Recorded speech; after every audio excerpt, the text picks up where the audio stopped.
Welcome back to our kitchen, and I thought let's do some pizza. It's so tasty, it's popular, it can be whatever you want, it's only limited by your imagination, and it can be very economical. So let's start.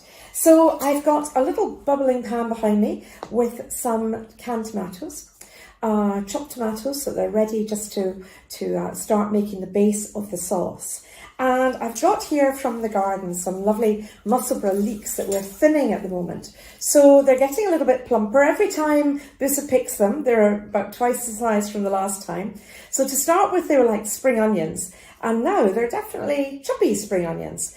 And one day they will be giant leeks. But rather than thinning them and ditching them into compost, they are perfect. They're a member of the onion family. They're quite mild. So I haven't bought an onion for a month. I just keep thinning these leeks and it's perfect. So I'm just going to chop them into lengths here so they're easier. They've had a quick rinse under the tap just to get away any tiny little bits of soil there might be. And these are all going to just get grouped together and sliced up. As I say, a mild onion flavour, terrific even in a salad, and a great base for anything oniony. Now, if I was using a big old-fashioned brown onion, I would probably give it a bit of a saute in the pan first, just to soften it, with a little bit of rapeseed oil, maybe a nib of butter, whatever I happen to have handy. If I wasn't catering for vegetarians, I've always got a little bit of dripping beside the cooker, and it can add some lovely flavour to your ingredients if you don't have a veggie in the house. So don't bin those little bits of fat, because that's free food, free energy, free nutrition, and it just saves on that lovely, delicious bottle of rapeseed oil that you've got a little bit. So it's another alternative when you're cooking. So when I'm cutting these up, I quite often cut a whole bundle, and then I've got them ready for another dish later in the day or the following day, because they'll keep in the fridge for a good 2 or 3 days. I just put a little lid on them, and then it means you're just doing a bit of a mass chop every now and again, and it works great. So that's made quite a bowl full with these lovely leeks. This variety is Musselburgh leek, which happens to be on the Slow Food Arc of Taste. Now, I think I said just now, if you have an old onion, a big onion, give it a saute first. But with these lovely fresh onions, a bit like spring onions, I don't need to. So I can just put them straight in the pan, which saves a little bit of effort. So in here at the moment, I've got a couple of tins of tomatoes that have been reducing down because I'm making quite a big pizza today. And I had a little bit of juniper butter that I'd made left over from something the other day. So I slung that in. Juniper berries are wild around Perthshire, and sometimes you might happen to pop by some just when you're on a country walk, not somebody's garden, and maybe pick a couple, and you can just grind them and add them to butter and get a spiced butter, which is rather nice. So I'm going to add about half of these as my onion for my sauce. Stir them in. They take virtually no cooking. I'm going to add a little pinch of salt, lovely Scottish sea salt, and a generous twist of pepper. Now, if you'd like to make it hot and spicy, you can add chili peppers as well if you want to, or a little bit of chili powder. But we've got more of the aromatic Italian going on here today, but you can do that if you want to spice it up. What I do is I add some of our home-dried marjoram. So again, we have some growing wild in our kitchen garden, but you can find that when you're out and about at this time of year. Probably for about the last 3 weeks and another 3 weeks, you can find some marjoram. And it's a lovely herb that goes beautifully with tomato-based dishes, savoury dishes. I sometimes put it through the pizza dough for a nice herby bread as well. So you can see that there's all the lovely flowers in there as well. We harvest the whole stem and then just let it dry in the sunshine on a sunny table, windowsill, and then you can just strip the leaves off, and when you add it to your pan, then it becomes quite powdery and it's perfect for a lovely herb. Free. Last but not least for the moment, and it does depend what you have. So, if I've got a little bit of some leftover herbs, maybe a little bit of thyme or some parsley, chuck them in, don't have them wasted. And to give my sauce a little kick, because I'm not using chilli, I like to use a little bit of my chutney. And at the moment I've got some apple chutney on the go.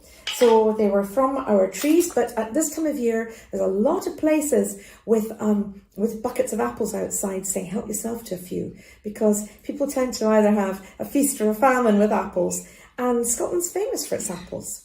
So we're going to pop in a generous spoonful of the apple chutney, and it'll just give it a bit of a kick as well. I rather like little sharpness. And stir that in. So that's going to go back on the cooker, and it's just going to reduce a little bit. And also, again, for thriftiness, if you pick a good sized pan and you're not making as big a pizza as I am, that sauce can be a base for a bolognese, it can be a base for a tomato pasta dish, for a lasagna. It's a very versatile tomato sauce. You can even put a dollop of it cold in with your burger in a roll, and it's delicious. So make a bit extra, the hob's on anyway, and if you do it in a bigger pan, it will evaporate a little bit more quickly to get the nice thick sauce that you're looking for to put on your pizza. Or in that burger that we mentioned. So what else have we got here? Well, we're going to make a pizza with 450 grams of flour. Now it should be a strong bread flour, and I'm using a whole grain one. There's a Scottish grain grown in Scotland by Scotland the Bread in Fife here, so you can use that one. And for that amount, I need 2 sachets of dried yeast. Now you can use fresh yeast as well, and all about fresh yeast is in our book, Meadows, the Swedish farmer and the Scottish cook. But you can also do it with dried yeast. It's funny because when we're in Scotland, it's far easier to find dried yeast. And when we're in Sweden, with Buss's family, it's far easier to find fresh yeast. So 2 sachets for that quantity. And this is a very easy recipe, so that you don't have to wait around forever for a sourdough to ferment. It is a quick one that's very palatable and very healthy. We're going to add a teaspoon of salt, and we're going to add 60 mils for this quantity of oil. Now you can use a rapeseed oil, and that works beautifully. I wouldn't use dripping for this. But what you can also do is some things come in oil. So if you happen to have bought some dried tomatoes, or as I bought some olives, they come in oil. So don't bin that oil. That's a free extra. So, bear that in mind as well as the rapeseed oil. And so 60 mils in it goes. Like so. And 300 mils of tepid water. Now, I've been talking too long. In fact, I was waiting for the cuckoo clock to cuckoo before I started filming. So this has now got a bit cold. So you want it to be a nice body temperature. So I'm just going to heat it up a little bit again, so that it's a nice tepid lukewarm, because that will make your yeast work more quickly. And it's dead easy to get that yeast in any supermarket. So make sure it's a nice warm temperature, and then take it down to the 300 mils. So get the temperature right first, and then take it down. There you are. That's it. Good. In it goes. Now, no rings on your fingers, and keep your fingers together like a paddle and get your hand in there. It's nice and warm and very pleasant, and you just give it a stir around, you see, mixing the yeast. Now, it doesn't need to bubble first. The yeast is fast action yeast. You can put it straight in with your flour, and you're looking for a consistency that will come cleanly away from the bowl, which that is doing rather nicely. Now, when I make pizzas, I often make a couple of pizzas or 4 pizzas and then make some bread rolls as well with the same dough, which is rather nice for the following morning or whatever. Now, this has come away cleanly from the bowl, which is exactly what I want. You see, it's all in the dough, which is perfect.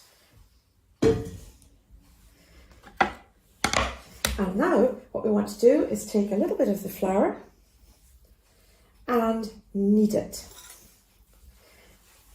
So just work it. It's a lovely warm dough and it's fun, it's good. And you should give it a really serious knead for about 8 minutes. So you can have a glance at your watch and you can sing a song, or you can beat up somebody that annoyed you at work last week and take it out on the pizza. It's a very safe, humane way of doing it, and it makes you feel better, get the anger out of the system. But it's a very pliable dough. It's a lovely dough to work with, and it only needs 1 rise to let that yeast develop. So it all happens quite quickly. Now, what we're going to put on the pizza today, we're going for the classic with the margherita, with the tomato sauce that you've just seen, and some nice cheese. But we're going to also add some other toppings, which will totally, again, depend on your family's likes and dislikes and what you have in the house. So what we are using for the cheese today is the Ethical Dairies Carrick cheese. It's a mature farmhouse and it's delicious. But what I do, and I think I've possibly said this before on this programme, but when I've got a little bit of cheese left from a cheese board or from something else, and it's in the fridge and it's beginning to feel, maybe we should use that, and I haven't used it, then grate all these bits and put them in a bag so that you've got some grated cheese in the freezer when you need it. It works brilliantly. And it can be a mix of farmhouses. The cheesemakers maybe are not mad about that idea, but it's a great way of using up these bits of leftovers. So if one day you've got a lovely St Andrew's farmhouse and another day you've got a lovely Carrick, then you can just take these little bits, 50 grams of that, 75 grams of that. And if they're farmhouse cheeses and you're the cook, you know what you're putting in the bag, grate them and you've got something handy, free for another day. Nothing is wasted. It's terrible to waste food. When you think of the effort that's gone in to making those cheeses, and you have hopefully paid a fair price to the farmer for it, then it's really important that none of it is wasted. So for these little scabby bits that are left, the farmhouse will get grated and go in a bag in the freezer, ready for a pizza.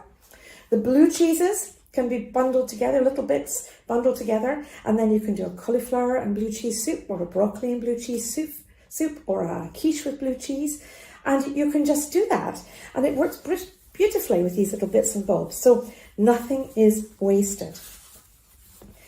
Some cheeses use an animal rennet and some use vegetarian rennet, so if you've got vegetarian as you're catering for, you just have to watch out with that, whether that's an issue, that you need to keep those two separate in freezer bags. But no scraps go to waste.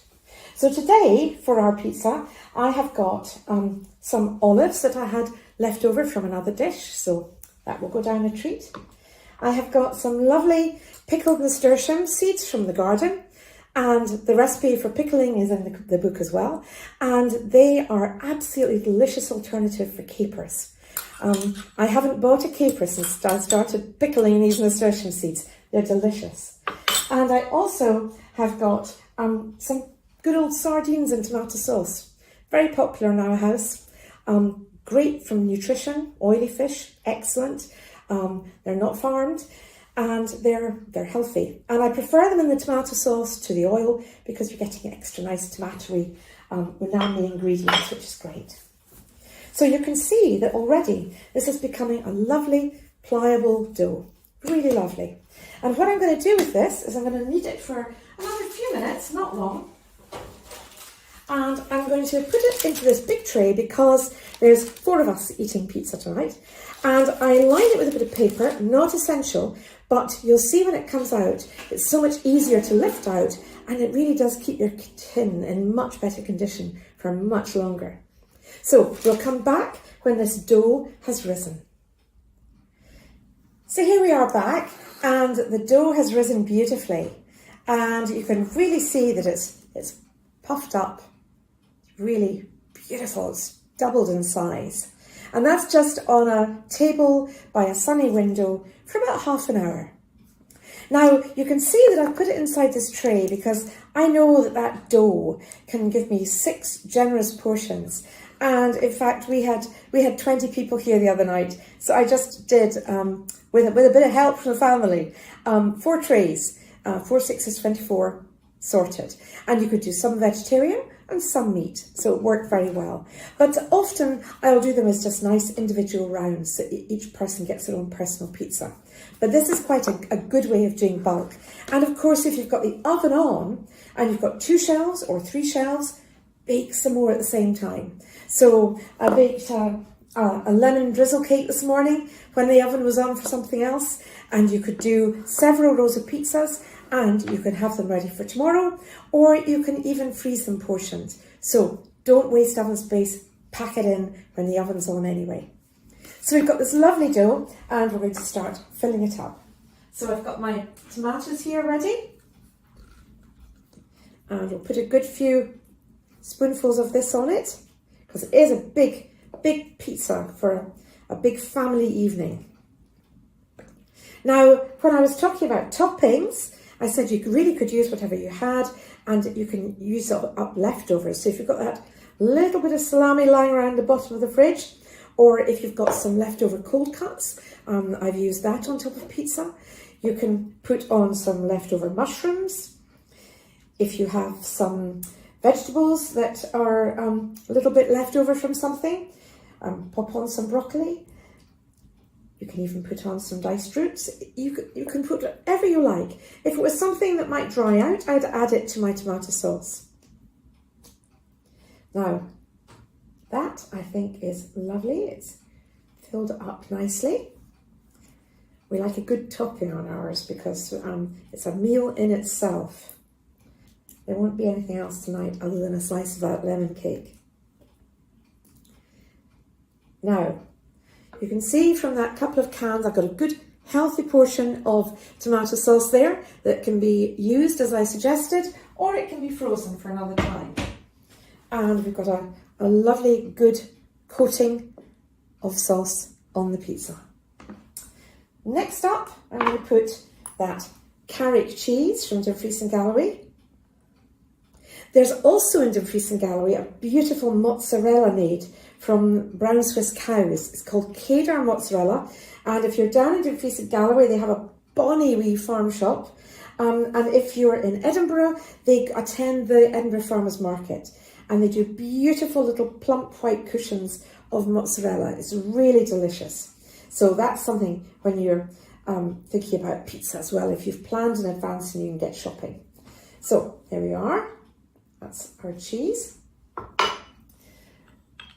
I've got these pickled nasturtium seeds. Sprinkle them on like capers. They're called poor man's capers, and there's nothing poor about them. They're fantastic. And pop them on. I've also got some olives. They're a little treat. They happen to see them in this shop. I sometimes buy some because they are rather delicious. And if you think that you're dividing this into 6, well then think out so that everybody gets a fair share of the olives and the other ingredients. Pop them on. Watch out, sometimes they have stones in the middle, so watch out for that. I also have to be careful in this house because sometimes they have pimento in the middle, and Bruce is allergic to pimento, so do think about the allergens when you're doing things. Little drizzle of that herby oil on the top. And that tin of sardines I mentioned. Again, dividing it equally amongst your pizza people here. Spread it out. Anchovies are another favourite in our house. We do like a little bit of oily fish on our pizzas, but sometimes it's the end of a little bit of mutton that I've got on, or a little bit of roast beef. So anything like that works beautifully. I'm popping the fish on in lines so that it's easier when I cut it up and divide the pizza. Now, a pizza cooks very quickly in a very hot oven. So that is the bit that's taking the time. The next bit is fast. So here it is, ready to go. And here we have it, a seriously pleasurable bit of pizza experience. There we are. You can still hear that sizzle. It's straight out of the oven, and it will be a delicious meal tonight. Serve it with a salad if you like, or just hack into it, and it's a lovely, nutritious meal. We're looking forward to ours. Happy pizza making. I'll put the recipe up on the website, but I hope some of you might like to buy our book, which is also available on the website. Thank you.